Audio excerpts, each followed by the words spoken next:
Treasure Island, by Robert Louis Stevenson. Part 5, My Sea Adventure. Chapter 22, How My Sea Adventure Began. There was no return of the mutineers, not so much as another shot out of the woods. They had "got their rations for that day," as the captain put it, and we had the place to ourselves and a quiet time to overhaul the wounded and get dinner. Squire and I cooked outside in spite of the danger, and even outside we could hardly tell what we were at, for horror of the loud groans that reached us from the doctor's patients. Out of the 8 men who had fallen in the action, only 3 still breathed: that one of the pirates who had been shot at the loophole, Hunter, and Captain Smollett, and of these the first 2 were as good as dead. The mutineer indeed died under the doctor's knife, and Hunter, do what we could, never recovered consciousness in this world. He lingered all day, breathing loudly like the old buccaneer at home in his apoplectic fit, but the bones of his chest had been crushed by the blow and his skull fractured in falling, and sometime in the following night, without sign or sound, he went to his Maker. As for the captain, his wounds were grievous indeed, but not dangerous. No organ was fatally injured.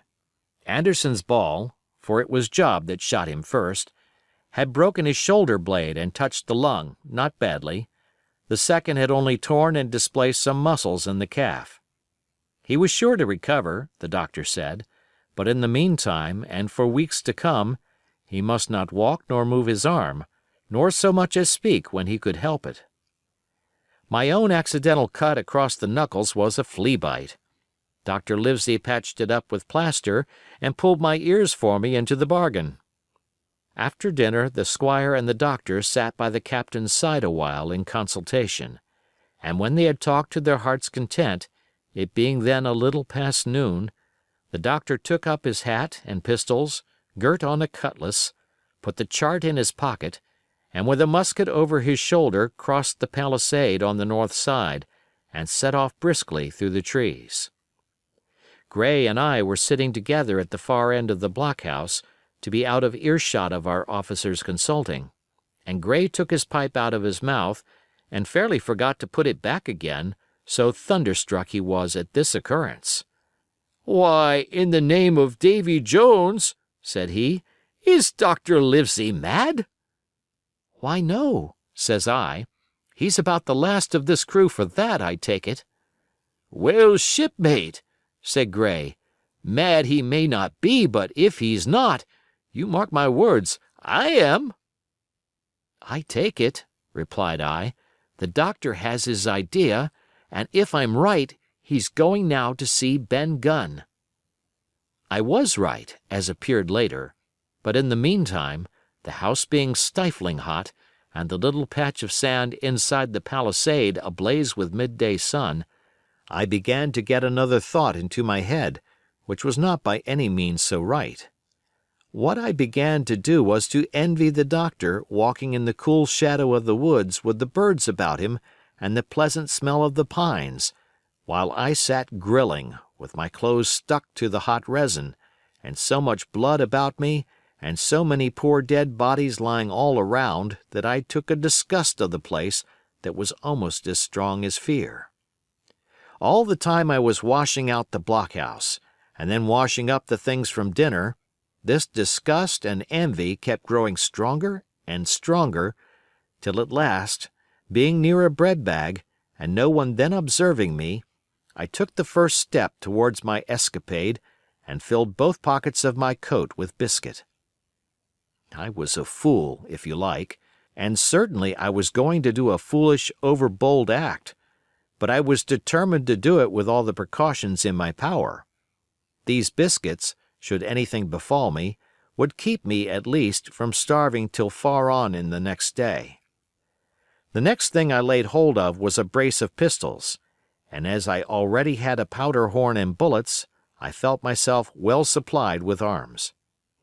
As for the scheme I had in my head, it was not a bad one in itself. I was to go down the sandy spit that divides the anchorage on the east from the open sea, find the white rock I had observed last evening, and ascertain whether it was there or not that Ben Gunn had hidden his boat, a thing quite worth doing, as I still believe. But as I was certain I should not be allowed to leave the enclosure, my only plan was to take French leave and slip out when nobody was watching, and that was so bad a way of doing it as made the thing itself wrong. But I was only a boy, and I had made my mind up. Well, as things at last fell out, I found an admirable opportunity. The squire and Gray were busy helping the captain with his bandages, the coast was clear, I made a bolt for it over the stockade and into the thickest of the trees, and before my absence was observed I was out of cry of my companions. This was my second folly, far worse than the first, as I left but 2 sound men to guard the house. But like the first, it was a help toward saving all of us. I took my way straight for the east coast of the island, for I was determined to go down the sea side of the spit to avoid all chance of observation from the anchorage. It was already late in the afternoon, although still warm and sunny. As I continued to thread the tall woods, I could hear from far before me not only the continuous thunder of the surf, but a certain tossing of foliage and grinding of boughs which showed me the sea breeze had set in higher than usual. Soon cool draughts of air began to reach me, and a few steps farther I came forth into the open borders of the grove, and saw the sea lying blue and sunny to the horizon, and the surf tumbling and tossing its foam along the beach. I have never seen the sea quiet round Treasure Island. The sun might blaze overhead, the air be without a breath, the surface smooth and blue, but still these great rollers would be running along all the external coast, thundering and thundering by day and night, and I scarce believe there is one spot in the island where a man would be out of earshot of their noise. I walked along beside the surf with great enjoyment, till, thinking I was now got far enough to the south, I took the cover of some thick bushes and crept warily up to the ridge of the spit. Behind me was the sea, in front the anchorage. The sea breeze, as though it had the sooner blown itself out by its unusual violence, was already at an end. It had been succeeded by light, variable airs from the south and southeast, carrying great banks of fog, and the anchorage, under lee of Skeleton Island, lay still and leaden as when first we entered it. The Hispaniola, in that unbroken mirror, was exactly portrayed from the truck to the waterline, the Jolly Roger hanging from her peak. Alongside lay one of the gigs, silver in the stern sheets, him I could always recognize, while a couple of men were leaning over the stern bulwarks. One of them with a red cap, the very rogue that I had seen some hours before stride legs upon the palisade. Apparently they were talking and laughing, though at that distance, upwards of a mile, I could, of course, hear no word of what was said.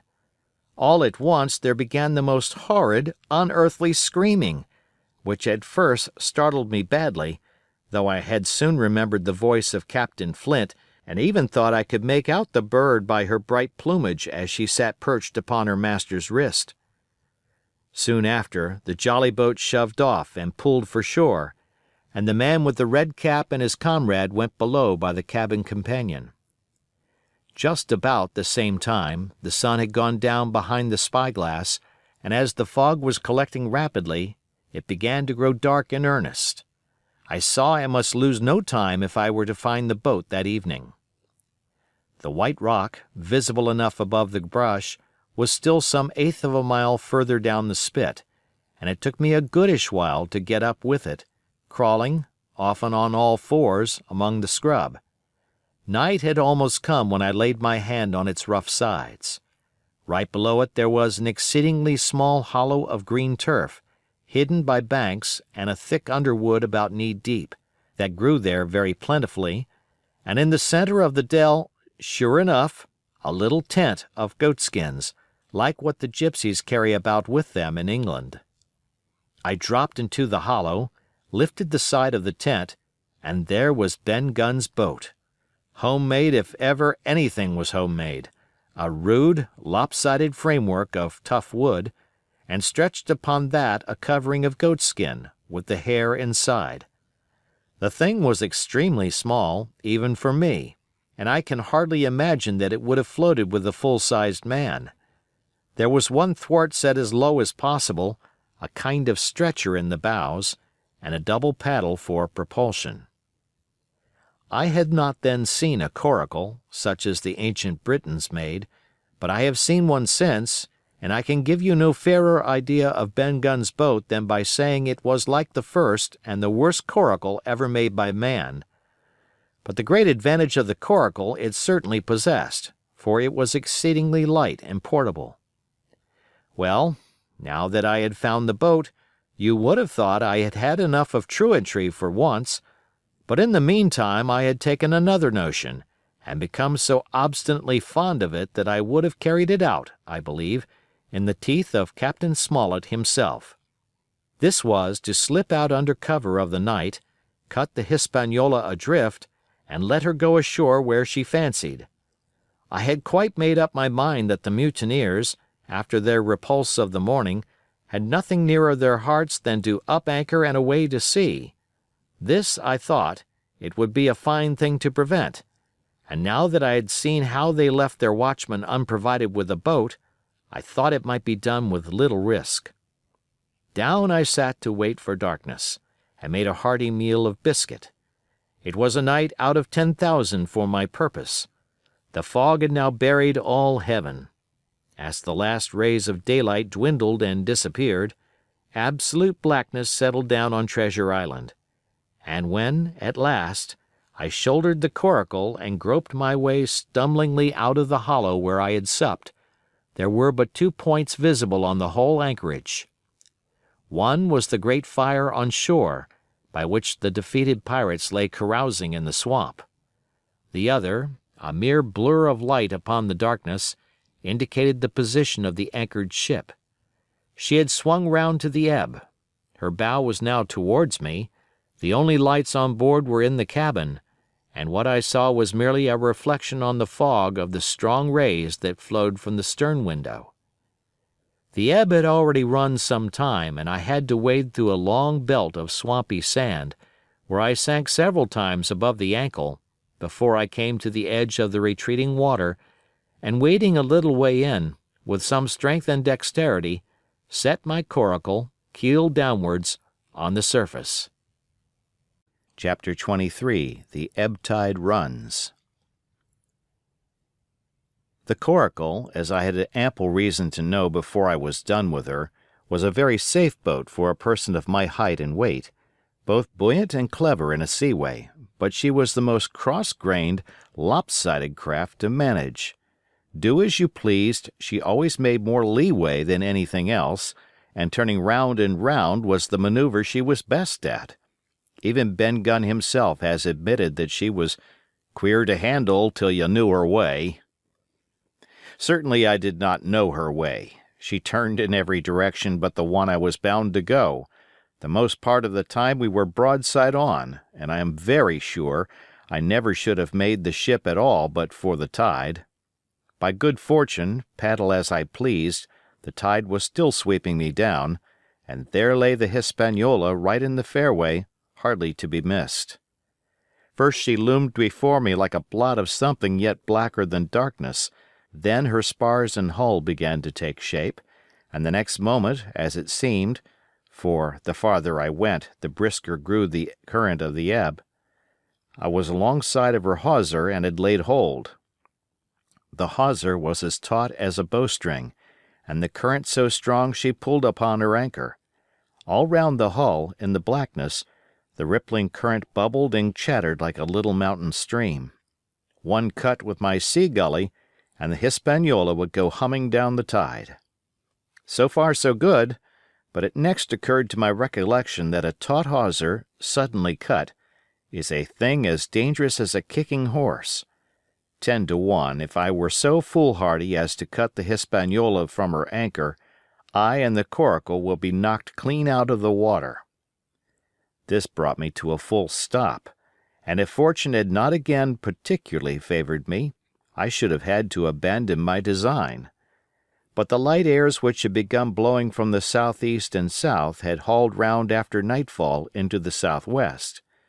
Just while I was meditating, a puff came, caught the Hispaniola and forced her up into the current, and to my great joy I felt the hawser slacken in my grasp, and the hand by which I held it dip for a second under water. With that I made my mind up, took out my gully, opened it with my teeth, and cut one strand after another till the vessel swung only by two.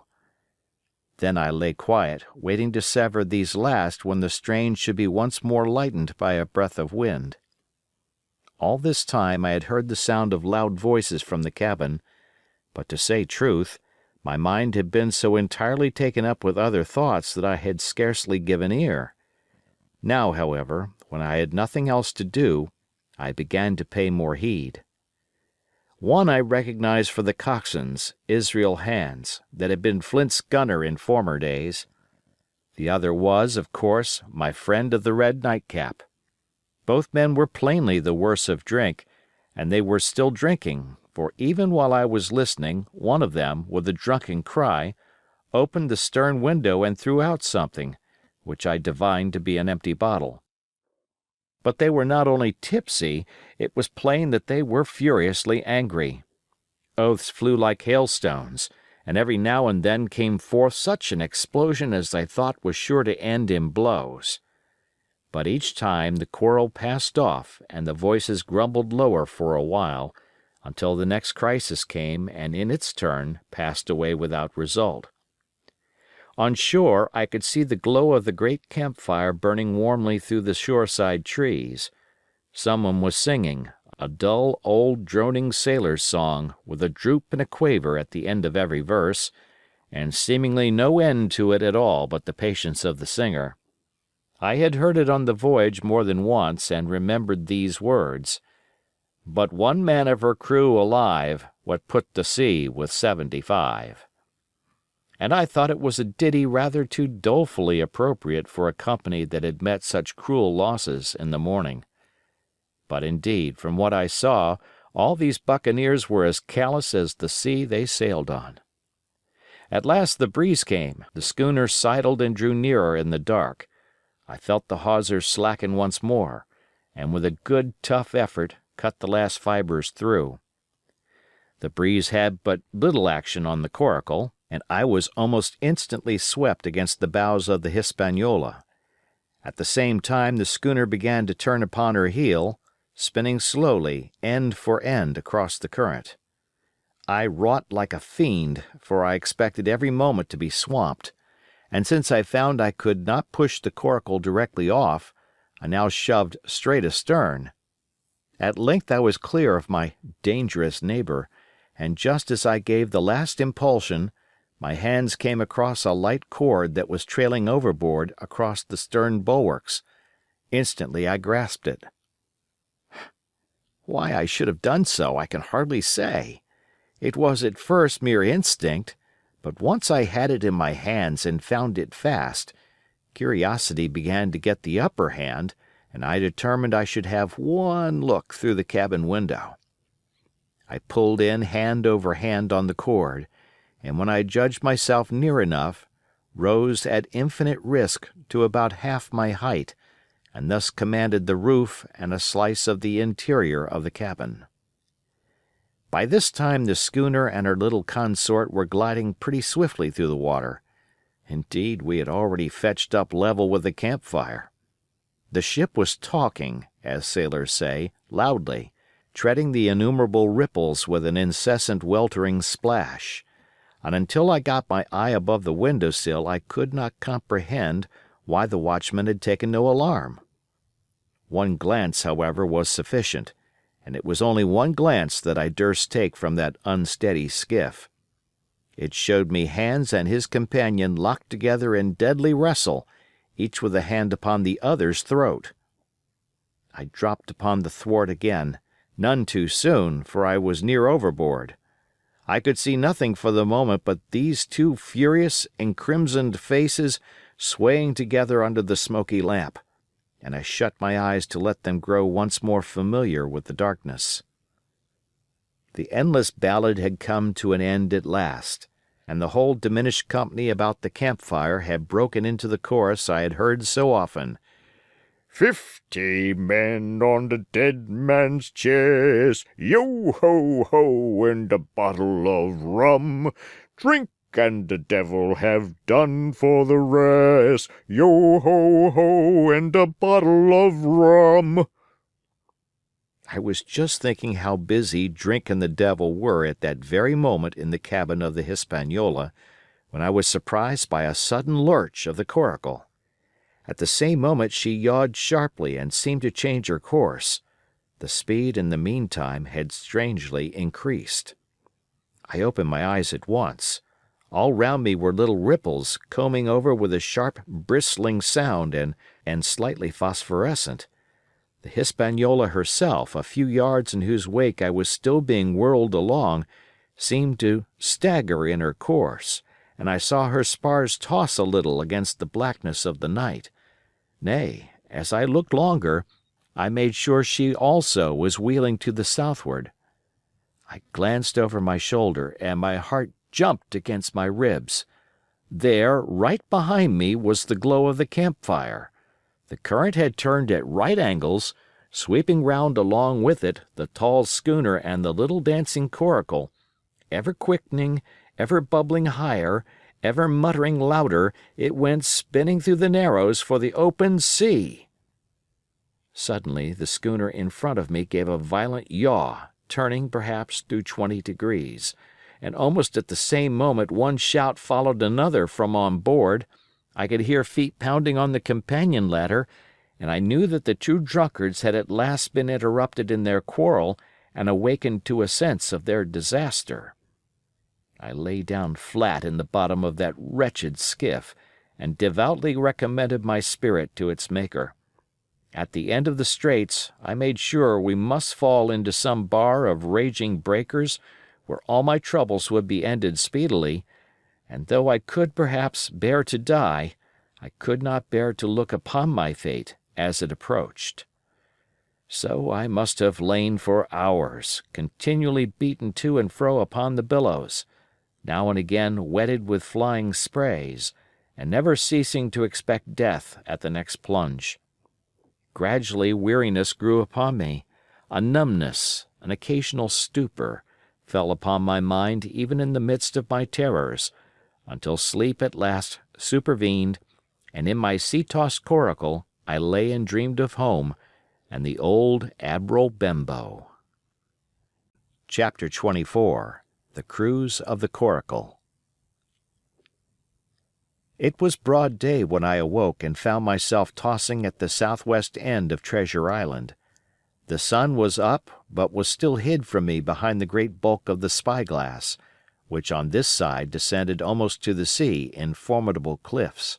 Haulbowline Head and Mizzenmast Hill were at my elbow, the hill bare and dark, the head bound with cliffs 40 or 50 feet high, and fringed with great masses of fallen rock.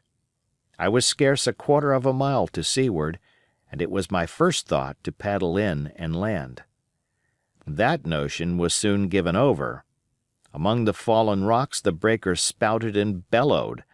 Loud reverberations, heavy sprays flying and falling, succeeded one another from second to second, and I saw myself, if I ventured nearer, dashed to death upon the rough shore, or spending my strength in vain to scale the beetling crags.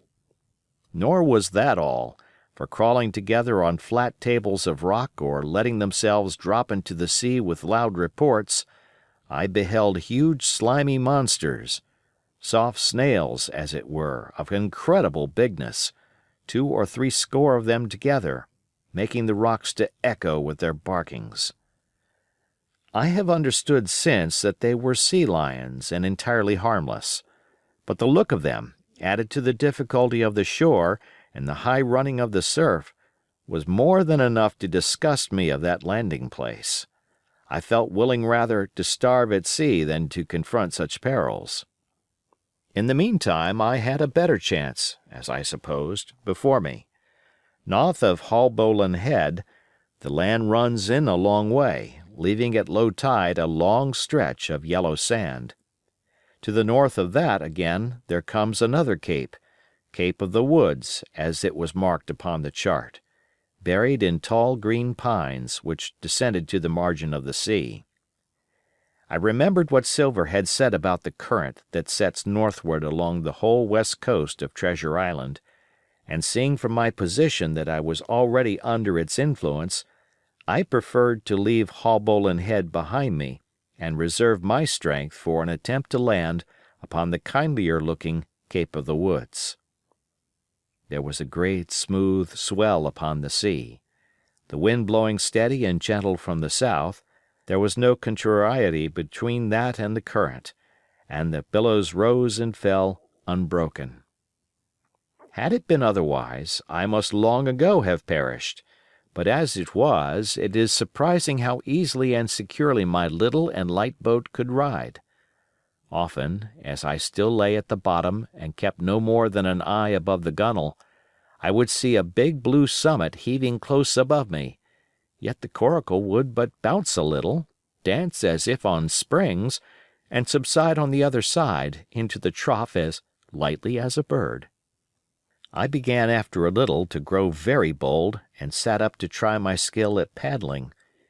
But even a small change in the disposition of the weight will produce violent changes in the behavior of a coracle, and I had hardly moved before the boat, giving up at once her gentle dancing movement, ran straight down a slope of water so steep that it made me giddy, and struck her nose, with a spout of spray, deep into the side of the next wave. I was drenched and terrified, and fell instantly back into my old position, whereupon the coracle seemed to find her head again, and led me as softly as before among the billows. It was plain she was not to be interfered with, and at that rate, since I could in no way influence her course, what hope had I left of reaching land? I began to be horribly frightened, but I kept my head for all that. First, moving with all care, I gradually bailed out the coracle with my sea cap. Then, getting my eye once more above the gunwale, I set myself to study how it was she managed to slip so quietly through the rollers.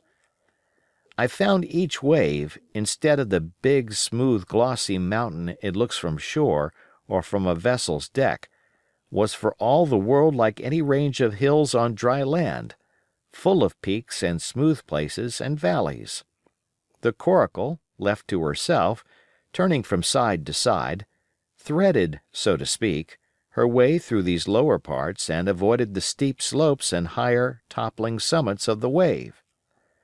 Well now, thought I to myself, it is plain I must lie where I am and not disturb the balance.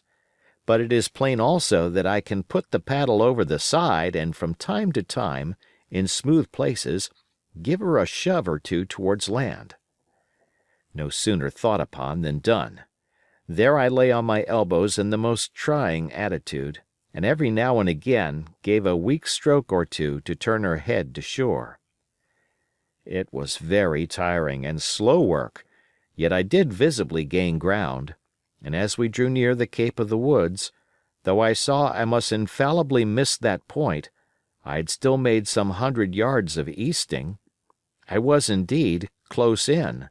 I could see the cool green treetops swaying together in the breeze, and I felt sure I should make the next promontory without fail. It was high time, for I now began to be tortured with thirst. The glow of the sun from above, its thousandfold reflection from the waves, the sea water that fell and dried upon me, caking my very lips with salt, combined to make my throat burn and my brain ache. The sight of the trees so near at hand it almost made me sick with longing, but the current had soon carried me past the point, and as the next reach of sea opened out, I beheld a sight that changed the nature of my thoughts. Right in front of me, not half a mile away, I beheld the Hispaniola under sail. I made sure, of course, that I should be taken, but I was so distressed for want of water that I scarce knew whether to be glad or sorry at the thought, and long before I had come to a conclusion, surprise had taken entire possession of my mind, and I could do nothing but stare and wonder. The Hispaniola was under her mainsail and two jibs, and the beautiful white canvas shone in the sun like snow or silver. When I first sighted her, all her sails were drawing, she was lying a course about northwest, and I presumed the men on board were going round the island on their way back to the anchorage. Presently she began to fetch more and more to the westward, so that I thought they had sighted me and were going about in chase. At last, however, she fell right into the wind's eye, was taken dead aback, and stood there a while helpless, with her sails shivering. "Clumsy fellows," said I, "they must still be drunk as owls." And I thought how Captain Smollett would have set them skipping. Meanwhile the schooner gradually fell off and filled again upon another tack, sailed swiftly for a minute or so, and brought up once more dead in the wind's eye. Again and again was this repeated. To and fro, up and down, north, south, east, and west, the Hispaniola sailed by swoops and dashes, and at each repetition ended as she had begun, with idly flapping canvas. It became plain to me that nobody was steering, and if so, where were the men? Either they were dead drunk or had deserted her, I thought, and perhaps if I could get on board I might return the vessel to her captain. The current was bearing coracle and schooner southward at an equal rate. As for the latter's sailing, it was so wild and intermittent, and she hung each time so long in irons, that she certainly gained nothing if she did not even lose. If only I dared to sit up and paddle, I made sure that I could overhaul her. The scheme had an air of adventure that inspired me, and the thought of the water breaker beside the fore companion doubled my growing courage. Up I got, was welcomed almost instantly by another cloud of spray, but this time stuck to my purpose and set myself, with all my strength and caution, to paddle after the unsteered Hispaniola.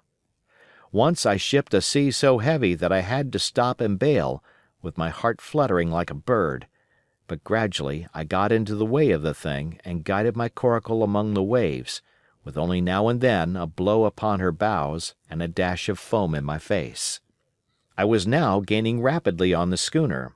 I could see the brass glisten on the tiller as it banged about, and still no soul appeared upon her decks. I could not choose but suppose she was deserted. If not, the men were lying drunk below, where I might batten them down, perhaps, and do what I chose with the ship. For some time she had been doing the worst thing possible for me, standing still. She headed nearly due south, yawing, of course, all the time. Each time she fell off, her sails partly filled, and these brought her in a moment right to the wind again. I have said this was the worst thing possible for me, for helpless as she looked in this situation, with the canvas cracking like cannon and the blocks trundling and banging on the deck, she still continued to run away from me, not only with the speed of the current, but by the whole amount of her leeway, which was naturally great. But now at last I had my chance. The breeze fell for some seconds very low, and the current gradually turning her, the Hispaniola revolved slowly around her center and at last presented me her stern, with the cabin windows still gaping open and the light over the table still burning on into the day. The mainsail hung drooped like a banner. She was stock still, but for the current. For the last little while I had even lost, but now, redoubling my efforts, I began once more to overhaul the chase. I was not 100 yards from her when the wind came again in a clap. She filled on the port tack and was off again, stooping and skimming like a swallow. My first impulse was one of despair, but my second was towards joy. Round she came till she was broadside on to me, round still till she had covered a half and then 2/3 and then 3/4 of the distance that separated us. I could see the waves boiling white under her forefoot. Immensely tall she looked to me from my low station in the coracle. And then, of a second, I began to comprehend. I had scarce time to think, scarce time to act and save myself. I was on the summit of one swell when the schooner came stooping over the next. The bowsprit was over my head. I sprang to my feet and leaped, stamping the coracle under water. With one hand I caught the jib boom, while my foot was lodged between the stay and the brace, and as I still clung there panting, a dull blow told me that the schooner had charged down upon and struck the coracle, and that I was left without retreat on the Hispaniola. Chapter 25. I Strike the Jolly Roger. I had scarce gained a position on the bowsprit when the flying jib flapped and filled upon the other tack, with a report like a gun. The schooner trembled to her keel under the reverse, but next moment, the other sails still drawing, the jib flapped back again and hung idle. This had nearly tossed me off into the sea, and now I lost no time, crawled back along the bowsprit, and tumbled head foremost on the deck. I was on the lee side of the forecastle, and the mainsail, which was still drawing, concealed from me a certain portion of the after deck. Not a soul was to be seen. The planks, which had not been swabbed since the mutiny, bore the print of many feet, and an empty bottle, broken by the neck, tumbled to and fro like a live thing in the scuppers. Suddenly the Hispaniola came right into the wind. The jibs behind me cracked aloud, the rudder slammed to, the whole ship gave a sickening heave and shudder, and at the same moment the main boom swung inboard, the sheet groaning in the blocks, and showed me the lee after deck. There were the two watchmen, sure enough, Red Cap on his back, as stiff as a handspike, with his arms stretched out like those of a crucifix, and his teeth showing through his open lips. Israel Hands propped against the bulwarks, his chin on his chest, his hands lying open before him on the deck, his face as white under its tan as a tallow candle. For a while the ship kept bucking and sidling like a vicious horse, the sails filling, now on one tack, now on another, and the boom swinging to and fro till the mast groaned aloud under the strain. Now and again, too, there would come a cloud of light sprays over the bulwark, and a heavy blow of the ship's bows against the swells. So much heavier weather was made of it by this great rigged ship than by my home-made lopsided coracle, now gone to the bottom of the sea.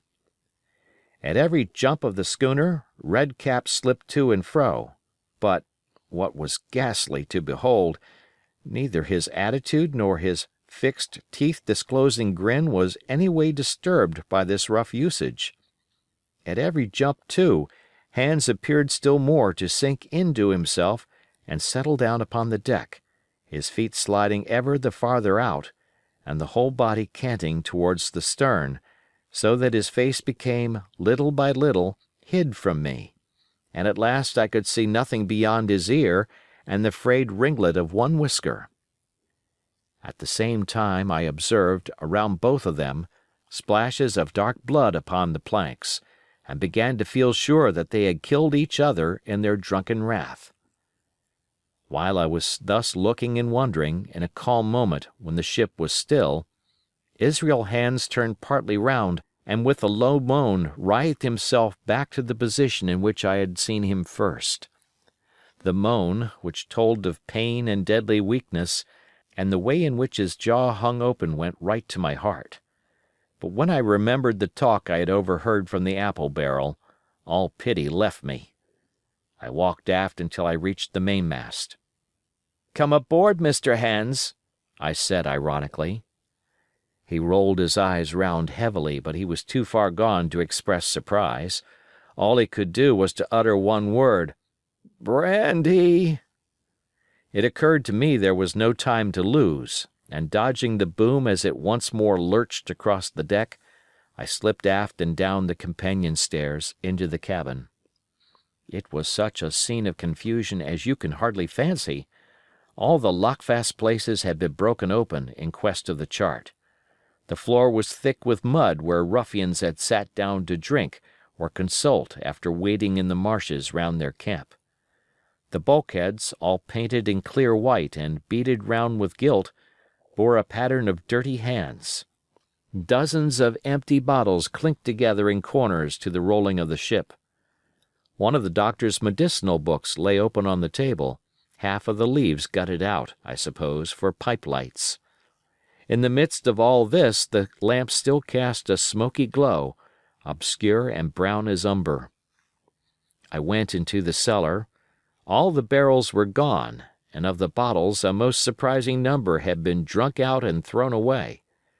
Certainly, since the mutiny began, not a man of them could ever have been sober. Foraging about, I found a bottle with some brandy left, for Hans, and for myself I routed out some biscuit, some pickled fruits, a great bunch of raisins, and a piece of cheese. With these I came on deck, put down my own stock behind the rudder head, and well out of the coxswain's reach, went forward to the water breaker, and had a good deep drink of water, and then, and not till then, gave Hans the brandy. He must have drunk a gill before he took the bottle from his mouth. "Hi," said he, "by thunder, but I wanted some of that." I had sat down already in my own corner and begun to eat. "Much hurt?" I asked him. He grunted, or rather I might say, he barked. "If that doctor was aboard," he said, "I'd be right enough in a couple of turns, but I don't have no manner of luck, you see, and that's what's the matter with me. As for that swab, he's good and dead, he is," he added, indicating the man with the red cap. "He warn't no seaman anyhow. And where might you have come from?" "Well," said I, "I've come aboard to take possession of this ship, Mr. Hans, and you'll please regard me as your captain until further notice." He looked at me sourly enough, but said nothing. Some of the color had come back into his cheeks, though he still looked very sick and still continued to slip out and settle down as the ship banged about. "By the by," I continued, "I can't have these colors, Mr. Hans, and by your leave I'll strike 'em. Better none than these." And again dodging the boom, I ran to the color lines, handed down their cursed black flag, and chucked it overboard. "God save the king!" said I, waving my cap, "and there's an end to Captain Silver." He watched me keenly and slyly, his chin all the while on his breast. "I reckon," he said at last, "I reckon, Captain Hawkins, you'll kind of want to get ashore now. Suppose we talks." "Why, yes," says I, "with all my heart, Mr. Hans, say on." And I went back to my meal with a good appetite. "This man," he began, nodding feebly at the corpse, "O'Brien were his name, a rank Irelander. This man and me got the canvas on her, meaning to sail her back. Well, he's dead now, he is, as dead as bilge, and who's to sail the ship, I don't see. Without I gives you a hint, you ain't that man, as far as I can tell.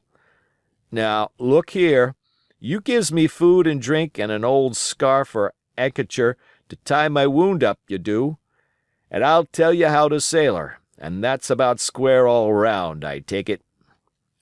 "I'll tell you one thing," says I. "I'm not going back to Captain Kidd's anchorage. I mean to get into North Inlet and beach her quietly there." "To be sure you did," he cried. "Why, I ain't sich an infernal lubber after all. I can see, can't I? I've tried my fling, I have, and I've lost, and it's you has the wind of me. North Inlet? Why, I haven't no choice, not I. I'd help you sail her up to Execution Dock, by thunder. So I would." Well, as it seemed to me, there was some sense in this. We struck our bargain on the spot. In 3 minutes I had the Hispaniola sailing easily before the wind along the coast of Treasure Island, with good hopes of turning the northern point ere noon, and beating down again as far as North Inlet before high water, when we might beach her safely and wait till the subsiding tide permitted us to land. Then I lashed the tiller and went below to my own chest, where I got a soft silk handkerchief of my mother's. With this and with my aid, Hans bound up the great bleeding stab he had received in the thigh, and after he had eaten a little and had a swallow or two more of the brandy, he began to pick up visibly, sat straighter up, spoke louder and clearer, and looked in every way another man. The breeze served us admirably. We skimmed before it like a bird, the coast of the island flashing by, and the view changing every minute. Soon we were past the highlands and bowling beside low, sandy country, sparsely dotted with dwarf pines, and soon we were beyond that again and had turned the corner of the rocky hill that ends the island on the north. I was greatly elated with my new command, and pleased with the bright, sunshiny weather, and these different prospects of the coast. I had now plenty of water and good things to eat, and my conscience, which had smitten me hard for my desertion, was quieted by the great conquest I had made. I should, I think, have had nothing left me to desire, but for the eyes of the coxswain as they followed me derisively about the deck, and the odd smile that appeared continually on his face. It was a smile that had in it something both of pain and weakness, a haggard old man's smile. But there was, besides that, a grain of derision, a shadow of treachery, in his expression as he craftily watched and watched and watched me at my work. Chapter 26. Israel Hands. The wind, serving us to a desire, now hauled into the west. We could run so much the easier from the northeast corner of the island to the mouth of the North Inlet. Only, as we had no power to anchor and dared not beach her till the tide had flowed a good deal farther, time hung on our hands. The coxswain told me how to lay the ship to. After a good many trials, I succeeded, and we both sat in silence over another meal. "Captain," said he at length with that same uncomfortable smile, "here's my old shipmate O'Brien. Suppose you was to heave him overboard. I ain't particular as a rule, and I don't take no blame for settling his hash, but I don't reckon him ornamental now, do you?" "I'm not strong enough, and I don't like the job, and there he lies for me," said I. "This here's an unlucky ship, this Hispaniola, Jim," he went on, blinking. "There's a power of men been killed in this Hispaniola. A sight of poor seamen dead and gone since you and me took ship to Bristol. I never seen such dirty luck, not I. There was this here O'Brien now. He's dead, ain't he? Well, now, I'm no scholar, and you're a lad as can read and figure, and to put it straight, do you take it as a dead man is dead for good, or do he come alive again?" "You can kill the body, Mr. Hans, but not the spirit. You must know that already," I replied. "O'Brien there is in another world, and may be watching us." "Ah," says he. "Well, that's unfortunate. Appears as if killing parties was a waste of time. Howsomever, spirits don't reckon for much, by what I've seen. I'll chance it with the spirits, Jem. And now you've spoke up free, and I'll take it kind if you'd step down into that there cabin and get me shiver my timbers, I can't hit the name on it. Well, you get me a bottle of wine, Jim. This here brandy's too strong for my head." Now the coxswain's hesitation seemed to be unnatural, and as for the notion of his preferring wine to brandy, I entirely disbelieved it. The whole story was a pretext. He wanted me to leave the deck. So much was plain, but with what purpose I could in no way imagine. His eyes never met mine, They kept wandering to and fro, up and down, now with a look to the sky, now with a flitting glance upon the dead O'Brien. All the time he kept smiling and putting his tongue out in the most guilty, embarrassed manner, so that a child could have told that he was bent on some deception. I was prompt with my answer, however, for I saw where my advantage lay, and that with a fellow so densely stupid I could easily conceal my suspicions to the end. "Some wine?" I said. "Far better. Will you have white or red?" "Well, I reckon it's about the blessed same to me, shipmate," he replied. "So it's strong and plenty of it, what's the odds?" "All right," I answered. "I'll bring you port, Mr. Hans, but I'll have to dig for it." With that I scuttled down the companion with all the noise I could, slipped off my shoes, ran quietly along the sparred gallery, mounted the forecastle ladder, and popped my head out of the fore companion. I knew he would not expect to see me there, yet I took every precaution possible, and certainly the worst of my suspicions proved too true. He had risen from his position to his hands and knees, and though his leg obviously hurt him pretty sharply when he moved, for I could hear him stifle a groan, yet it was at a good rattling rate that he trailed himself across the deck. In half a minute he had reached the port scuppers and picked, out of a coil of rope, a long knife, or rather a short dirk, discolored to the hilt with blood. He looked upon it for a moment, thrusting forth his under jaw, and tried the point upon his hand, and then, hastily concealing it in the bosom of his jacket, trundled back again into his old place against the bulwark. This was all that I required to know. Israel could move about, he was now armed, and if he had been at so much trouble to get rid of me, it was plain that I was meant to be the victim. What he would do afterwards, whether he would try to crawl right across the island from North Inlet to the camp among the swamps, or whether he would fire Long Tom, trusting that his own comrades might come first to help him, was of course more than I could say. Yet I felt sure that I could trust him in one point, since in that our interests jumped together, and that was in the disposition of the schooner. We both desired to have her stranded safe enough, in a sheltered place, and so that, when the time came, she could be got off again with as little labor and danger as might be, and until that was done I considered that my life would certainly be spared. While I was thus turning the business over in my mind, I had not been idle with my body.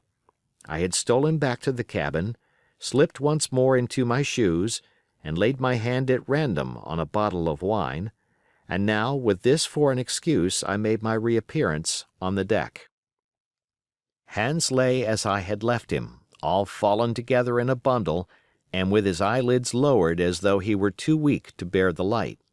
He looked up, however, at my coming, knocked the neck off the bottle like a man who had done the same thing often, and took a good swig, with his favorite toast of "Here's luck." Then he lay quiet for a little, and then, pulling out a stick of tobacco, begged me to cut him a quid. "Cut me a junk of that," says he, "for I haven't no knife and hardly strength enough, so be as I had. Ah, Jim, Jim, I reckon I've missed stays. Cut me a quid, as'll likely be the last, lad, for I'm for my long home, and no mistake." "Well," said I, "I'll cut you some tobacco, but if I was you and thought myself so badly, I would go to my prayers like a Christian man." "Why?" said he. "Now, you tell me why." "Why?" I cried. "You were asking me just now about the dead. You've broken your trust. You've lived in sin and lies and blood. There's a man you killed lying at your feet this moment, and you ask me why. For God's mercy, Mr. Hans, that's why." I spoke with a little heat, thinking of the bloody dirk he had hidden in his pocket and designed, in his ill thoughts, to end me with. He, for his part, took a great draught of the wine and spoke with the most unusual solemnity. "For 30 years," he said, "I've sailed the seas and seen good and bad, better and worse, fair weather and foul, provisions running out, knives going, and what not. Well, now I tell you, I never seen good come of goodness yet. Him as strikes first is my fancy. Dead men don't bite, them's my views, amen, so be it. And now, you look here," he added, suddenly changing his tone, "we've had about enough of this foolery. The tide's been made good enough by now. You just take my orders, Captain Hawkins, and we'll sail slap in and be done with it." All told, we had scarce 2 miles to run, but the navigation was delicate. The entrance to this northern anchorage was not only narrow and shoal, but lay east and west, so that the schooner must be nicely handled to be got in. I think I was a good prompt subaltern, and I am very sure that Hans was an excellent pilot, for we went about and dodged in, shaving the banks, with a certainty and a neatness that were a pleasure to behold. Scarcely had we passed the heads before the land closed around us. The shores of North Inlet were as thickly wooded as those of the southern anchorage, but the space was longer and narrower, and more like, what in truth it was, the estuary of a river. Right before us, at the southern end, we saw the wreck of a ship in the last stages of dilapidation. It had been a great vessel of 3 masts, but had lain so long exposed to the injuries of the weather that it was hung about with great webs of dripping seaweed, and on the deck of it shore bushes had taken root and now flourished thick with flowers. It was a sad sight, but it showed us that the anchorage was calm. "Now," said Hans, "look there. There's a pet bit for to beach a ship in. Fine flat sand, never a cat's paw, trees all around of it, and flowers a-blowin' like a garden on that old ship." "And once beached," I inquired, "how shall we get her off again?" "Why so," he replied, "you take a line ashore there on the other side at low water. Take a turn about one of them big pines, bring it back, take a turn around the capstan, and lay to for the tide. Come high water, all hands take a pull upon the line, and off she comes as sweet as nature. And now, boy, you stand by. We're near the bit now, and she's too much way on her. Starboard a little. So. Steady. Starboard. Larboard a little. Steady. Steady." So he issued his commands, which I breathlessly obeyed, till all of a sudden he cried, "Now, my hearty, luff!" and I put the helm hard up, and the Hispaniola swung round rapidly and ran stem on for the low wooded shore. The excitement of these last manoeuvres had somewhat interfered with the watch I had kept hitherto, sharply enough, upon the coxswain. Even then I was still so much interested, waiting for the ship to touch, that I had quite forgot the peril that hung over my head, and stood craning over the starboard bulwarks and watching the ripples spreading wide before the bows. I might have fallen without a struggle for my life, had not a sudden disquietude seized upon me and made me turn my head. Perhaps I had heard a creak, or seen his shadow moving with the tail of my eye. Perhaps it was an instinct like a cat's. But, sure enough, when I looked round, there was Hans already halfway towards me, with the dirk in his right hand. We must both have cried out aloud when our eyes met, but while mine was the shrill cry of terror, his was a roar of fury like a charging bully's. At the same instant he threw himself forward and I leaped sideways towards the bows. As I did, I let go of the tiller, which sprang sharp to leeward, and I think this saved my life, for it struck Hans across the chest and stopped him, for the moment, dead. Before he could recover, I was safe out of the corner where he had me trapped, with all the deck to dodge about.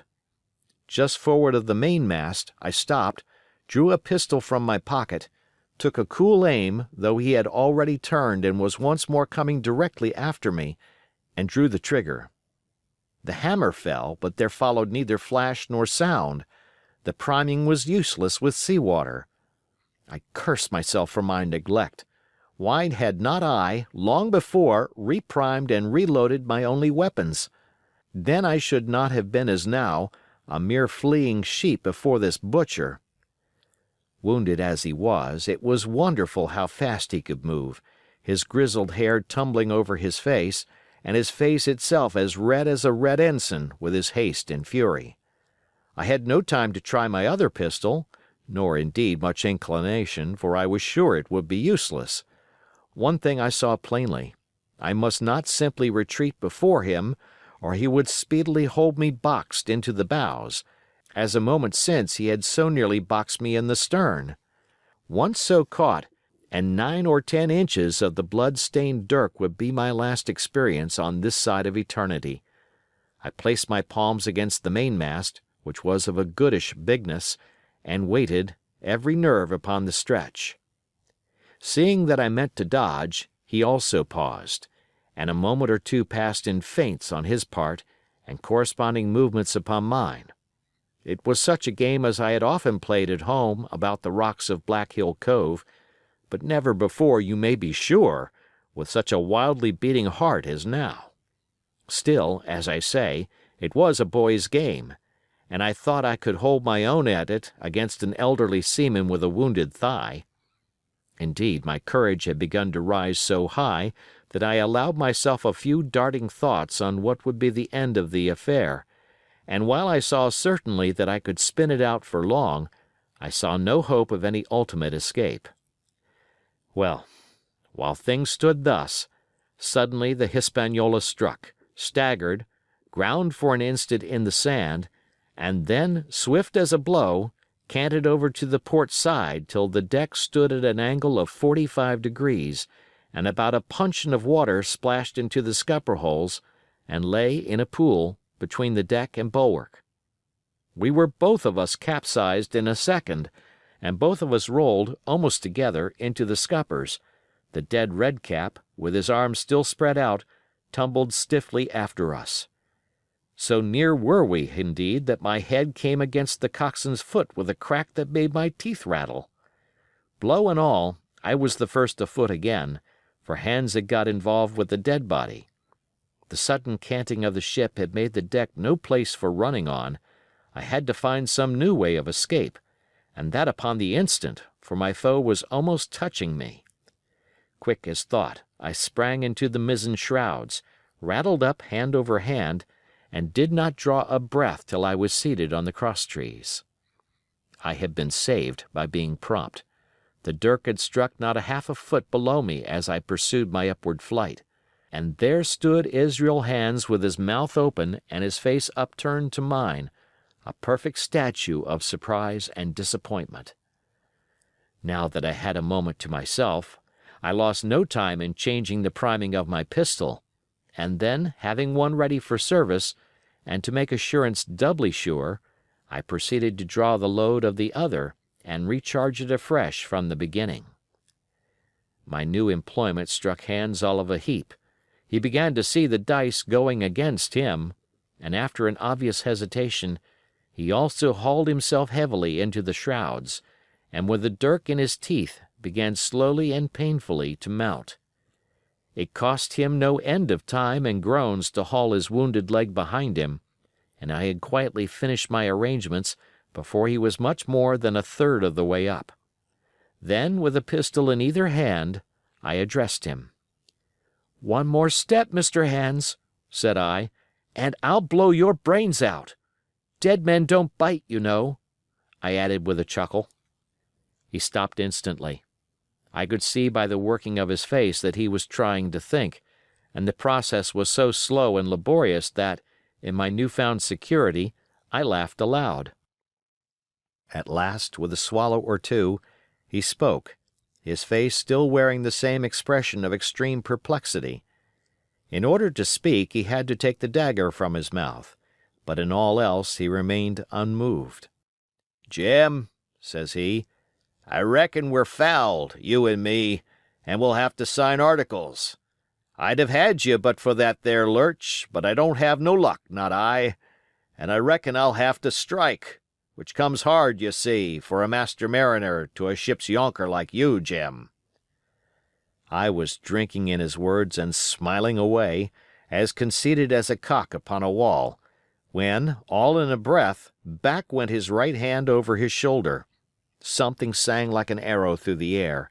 I felt a blow and then a sharp pang, and there I was pinned by the shoulder to the mast. In the horrid pain and surprise of the moment, I scarce can say it was by my own volition, and I am sure it was without a conscious aim, both my pistols went off, and both escaped out of my hands. They did not fall alone. With a choked cry, the coxswain loosed his grasp upon the shrouds, and plunged, head first, into the water. Chapter 27. Pieces of 8. Owing to the cant of the vessel, the masts hung far out over the water, and from my perch on the crosstrees I had nothing below me but the surface of the bay. Hans, who was not so far up, was in consequence nearer to the ship, and fell between me and the bulwarks. He rose once to the surface in a lather of foam and blood, and then sank again for good. As the water settled, I could see him lying huddled together on the clean, bright sand in the shadow of the vessel's sides. A fish or two whipped past his body. Sometimes, by the quivering of the water, he appeared to move a little, as if he were trying to rise. But he was dead enough, for all that, being both shot and drowned, and was food for fish, in the very place where he had designed my slaughter. I was no sooner certain of this than I began to feel sick, faint, and terrified. The hot blood was running over my back and chest. The dirk, where it had pinned my shoulder to the mast, seemed to burn like a hot iron.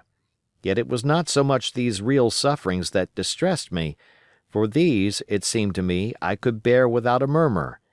It was the horror I had upon my mind of falling from the crosstrees into that still green water beside the body of the coxswain. I clung with both hands till my nails ached, and I shut my eyes as if to cover up the peril.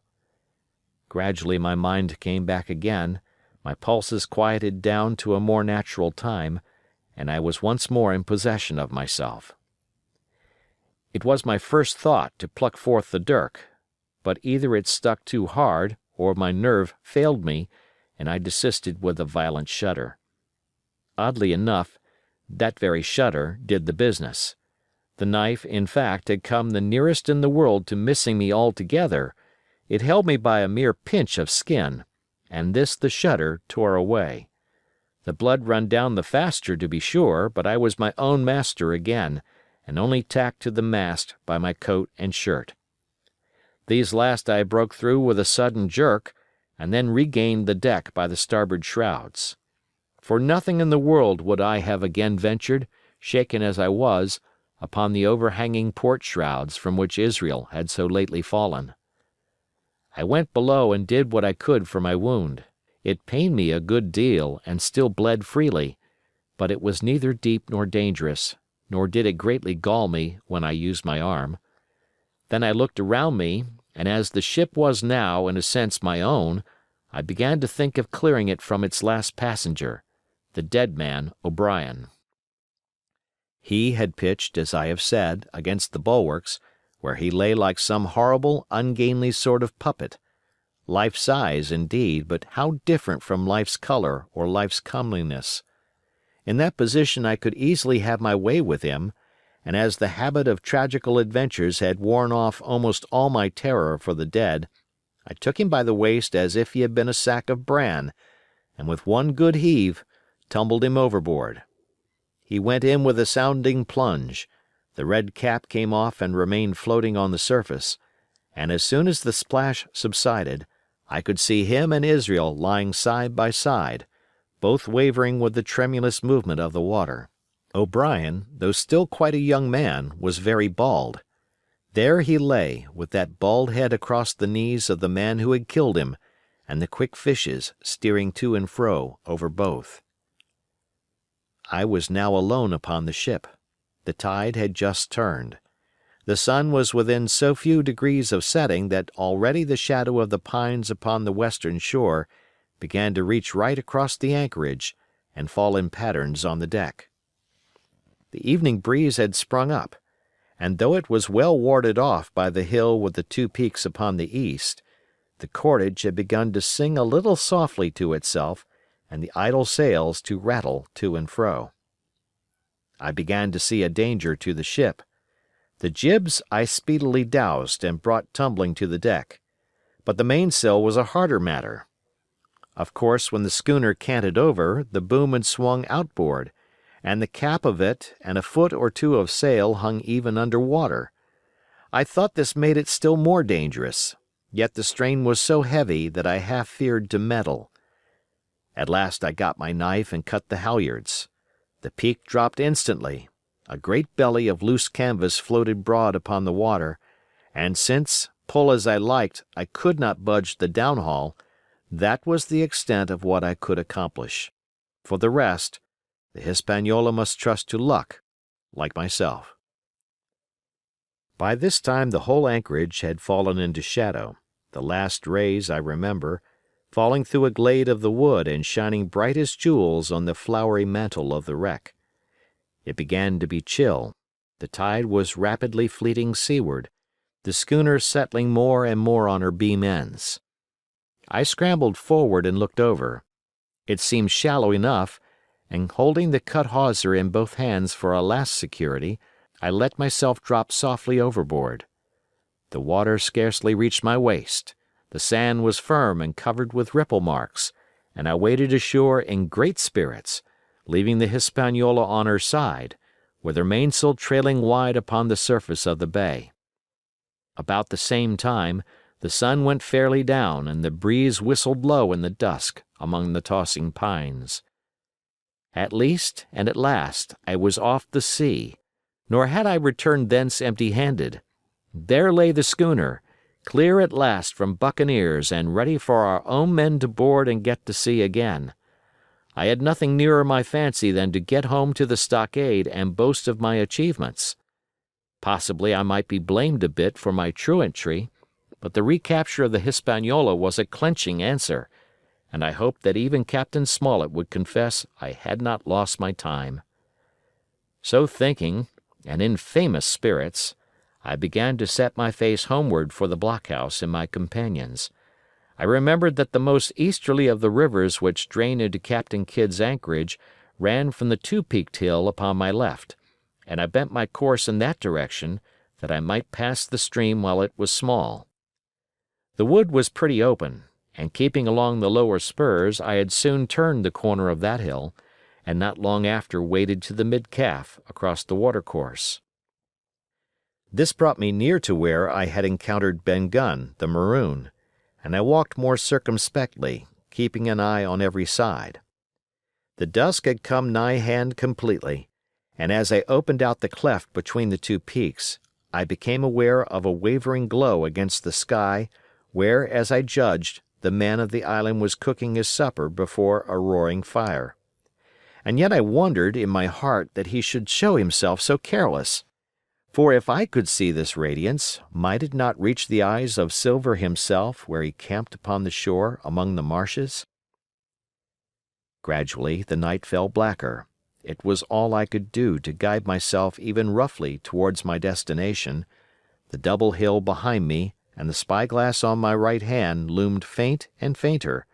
The stars were few and pale, and in the low ground where I wandered, I kept tripping among bushes and rolling into sandy pits. Suddenly a kind of brightness fell about me. I looked up. A pale glimmer of moonbeams had alighted on the summit of the spyglass, and soon after I saw something broad and silvery moving low down behind the trees, and knew the moon had risen. With this to help me, I passed rapidly over what remained to me of my journey, and sometimes walking, sometimes running, impatiently drew near to the stockade. Yet, as I began to thread the grove that lies before it, I was not so thoughtless but that I slacked my pace and went a trifle warily. It would have been a poor end of my adventures to get shot down by my own party in mistake. The moon was climbing higher and higher. Its light began to fall here and there in masses through the more open districts of the wood, and right in front of me a glow of a different color appeared among the trees. It was red and hot, and now and again it was a little darkened, as it were the embers of a bonfire smoldering. For the life of me I could not think what it might be. At last I came right down upon the borders of the clearing. The western end was already steeped in moonshine. The rest, and the blockhouse itself, still lay in a black shadow checkered with long silvery streaks of light. On the other side of the house an immense fire had burned itself into clear embers and shed a steady, red reverberation, contrasted strongly with the mellow paleness of the moon. There was not a soul stirring nor a sound beside the noises of the breeze. I stopped, with much wonder in my heart, and perhaps a little terror also. It had not been our way to build great fires. We were indeed, by the captain's orders, somewhat niggardly of firewood, and I began to fear that something had gone wrong while I was absent. I stole round by the eastern end, keeping close in shadow, and at a convenient place where the darkness was thickest crossed the palisade. To make assurance surer, I got upon my hands and knees and crawled, without a sound, towards the corner of the house. As I drew nearer, my heart was suddenly and greatly lightened. It was not a pleasant noise in itself, and I have often complained of it at other times, but just then it was like music to hear my friends snoring together so loud and peaceful in their sleep. The sea cry of the watch, that beautiful "All's well," never fell more reassuringly on my ear. In the meantime, there was no doubt of one thing: they kept an infamous bad watch. If it had been Silver and his lads that were now creeping in on them, not a soul would have seen daybreak. That was what it was, thought I, to have the captain wounded, and again I blamed myself sharply for leaving them in that danger with so few to mount guard. By this time I had got to the door and stood up. All was dark within, so that I could distinguish nothing by the eye. As for sounds, there was the steady drone of the snorers and a small occasional noise, a flickering or pecking, that I could in no way account for. With my arms before me, I walked steadily in. I should lie down in my own place, I thought with a silent chuckle, and enjoy their faces when they found me in the morning. My foot struck something yielding. It was a sleeper's leg, and he turned and groaned, but without awaking. And then, all of a sudden, a shrill voice broke forth out of the darkness. "Pieces of 8! Pieces of 8! Pieces of 8! Pieces of 8! Pieces of 8!" And so forth, without pause or change, like the clacking of a tiny mill.